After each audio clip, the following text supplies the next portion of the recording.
जिंदाबाद टाइगर मातो जिंदाबाद जिंदाबाद जिंदाबाद जयराम मातो जिंदाबाद जिंदाबाद जिंदाबाद जयराम मातो जिंदाबाद जयराम मातो जिंदाबाद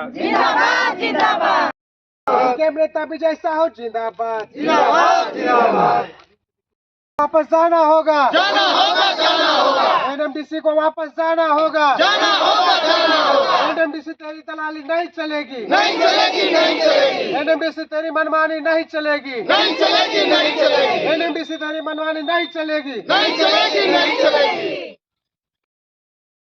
जोहार नमस्कार। बड़कागांव विधानसभा की नियति में विस्थापन का दर्द, यहाँ के बेघर होते लोग, चाहे आप बड़कागांव ब्लॉक का बात करें, केरेडारी, पतरातू, पूरे विधानसभा में लोगों को किस तरह से यहाँ के कॉरपोरेट नोच रहे हैं, बर्बाद कर रहे हैं, उसे देखने वाला कोई नहीं है। खास करके आज मैं बड़कागांव विधानसभा के बड़कागांव ब्लॉक के आंगो पंचायत के उरेज, डुमेरबेड़ा, चरका पत्थर इलाके में एनएमडीसी का बात कर रहा हूँ। एनएमडीसी ने वहाँ जमीन ली है उत्खनन के लिए, कोल परियोजना के लिए। उसकी अजीब दास्तान, अजीब कहानी है। एनएमडीसी से पहले एसआर और एसआर से पहले जीवीके, मैंने आज से 10-15 साल पहले से ही ये तमाशा वहाँ चल रहा है। जीवीके जब वहाँ पर आई तो लोगों को बहला फुसला के, बरगला के, वहाँ के आदिवासी मूलवासियों को उनकी ज़मीनें उनसे हस्तांतरण, रजिस्ट्रेशन करवाया गया। कुछ किसान दिए, कुछ किसान नहीं दिए, अभी तक संघर्ष कर रहे हैं। और उनको मिला क्या? 3.5 लाख रुपये प्रति एकड़। बताइए, जिस जमीन में धरती के अंदर जहाँ खजाना है, जहाँ उस जमीन से लोग प्यार करते हैं, जहाँ पर उनकी नाभि गड़ाई हुई है, उस जमीन का कीमत क्या लगा? 3.5 लाख रुपये।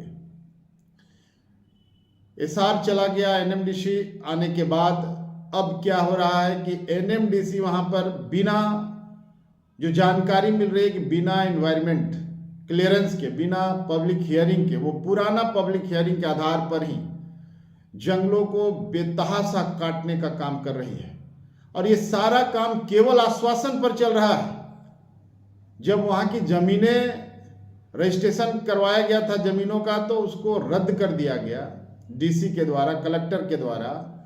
तो अभी उनको क्या मुआवजा मिलेगा उसकी जानकारी किसी को दिए बगैर केवल आश्वासन पर वहाँ काम शुरू कर दिया गया है।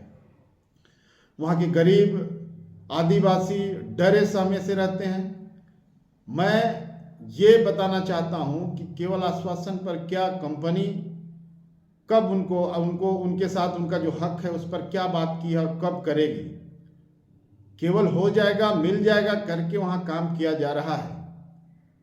वहाँ के रैयत आज जमीनहीन हो जाएंगे, भूमिहीन हो जाएंगे, तो जाएंगे कहाँ?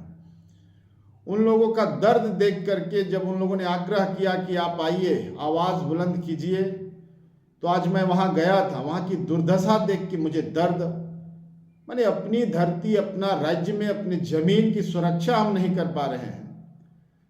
और एनएमडीसी और उसकी जो एमडीओ कंपनी है ऋत्विक, पूरे रंगदारी के साथ वहाँ काम कर रही है। वहाँ तमाम नौजवान साथियों से मेरा एक सवाल कि अगर ये जमीनें आपकी चली गई बिना मुआवजा का, केवल आश्वासन पर, तो फिर आपका अस्तित्व कहाँ रहेगा?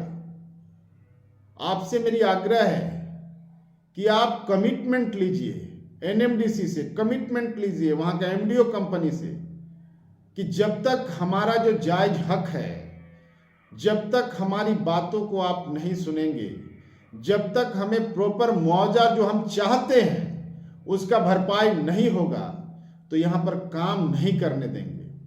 यही विषय आज था और लोगों ने पूरा एक स्वर में कहा है कि पूरा नौजवान इसका विरोध करेंगे, क्योंकि हमारे नौजवानों को वहाँ पर डराया जाता है, धमकाया जाता है, बरगलाया जाता है। तो जो साथी वहाँ पर हैं, अपनी माय माटी के सवाल पर सबको खड़ा होना पड़ेगा। और आप जंगल को जिस तरह से नष्ट कर रहे हैं, आप जंगल यहाँ काटेंगे और चाईबासा में जंगल लगाएंगे तो पर्यावरण नहीं बच पाएगा, इकोसिस्टम नहीं बच पाएगा। आपने पब्लिक हियरिंग नहीं किया, वहां के लोगों से बातें नहीं की, वहां पर जा करके ये प्लान नहीं किया कि कैसे पर्यावरण को सुरक्षित रखना है, कैसे हमारे आदिवासी भाइयों को सुरक्षित रखना है, कैसे हमारे आदिवासी भाइयों को रिहेबिलिटेट करना है, कैसे उनकी परंपरा को अक्षुण्ण रखते हुए हम उनको स्थापित कर सके, कैसे उनका जो हक है, उनका जो मुआवजा है, उस पर बात करने वाला कोई नहीं है। सब कुछ हवा में चल रहा है और वहाँ के लोग काफ़ी कंफ्यूज हैं। वहाँ के लोग इतना कंफ्यूज हैं कि उनको पता ही नहीं चल रहा है कि हम बात करें तो करें किससे करें। माने इतना डराया धमकाया गया है कंपनी के द्वारा, और पुलिस प्रशासन, शासन, सरकार सब चुप है।